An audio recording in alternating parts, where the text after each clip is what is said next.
Hello from Bear River Fishing Access, November 13th, 2024. I'm the only one here. I was totally digging life. It's fun to be the only one here.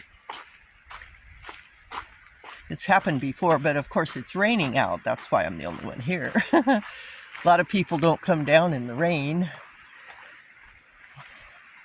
And the flow, is still 170. It hasn't changed.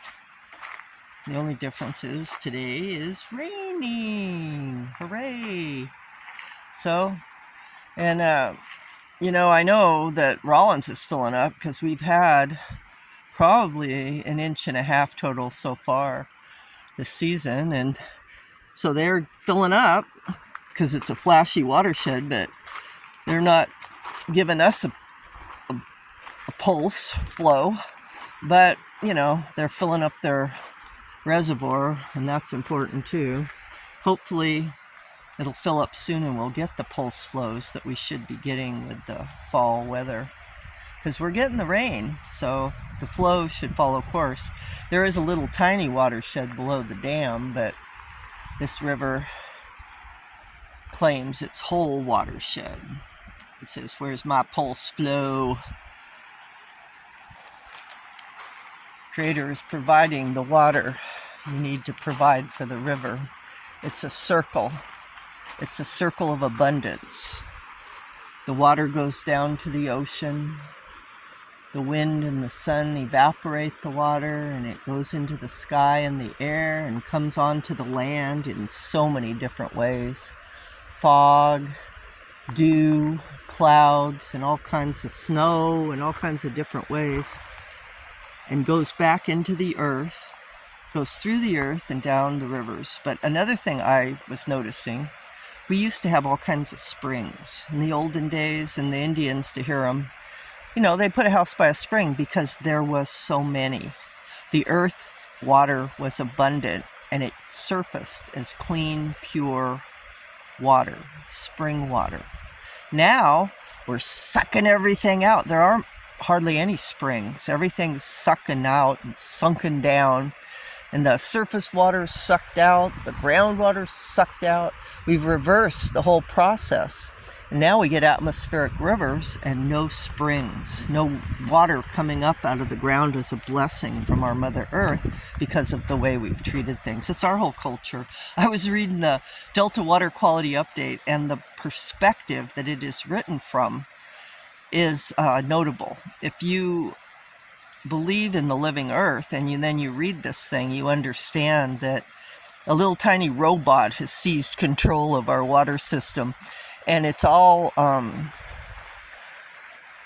contained within a rigid set of ways of looking at things, and the magic,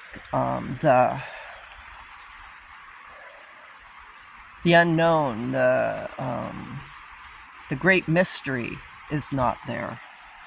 And life is a mystery. The functioning of the living world is a mystery. And we are not acknowledging that. We are not tied into that. And then the indigenous people come and try to explain from their point of view, which is holistic, a lot more connection with processes that we are not yet aware of. And then you have like the Sites Reservoir. Oh, that's out of the scope of the analysis. Like life doesn't exist. What only exists is our little focus and our robotic systems and laws. The laws themselves are based on, well, did you do an analysis? Well, what did the modeling show? Yes, but have you lived here since time immemorial? What does your wisdom tell you? That's not admissible. That's out of the scope of the analysis.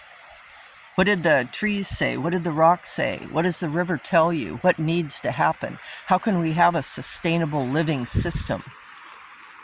That's out of the system. And then the baseline is what we've got now, which is extinction. The baseline should be what was here before colonization. And there's books about it. You can actually return to pre-colonization time for the baseline, because that's the true baseline.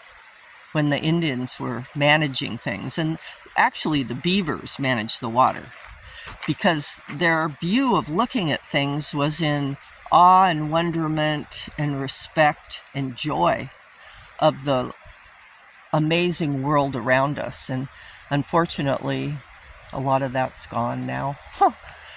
But onward we go. This is a long one, sorry. Mani Wachoni, water is life.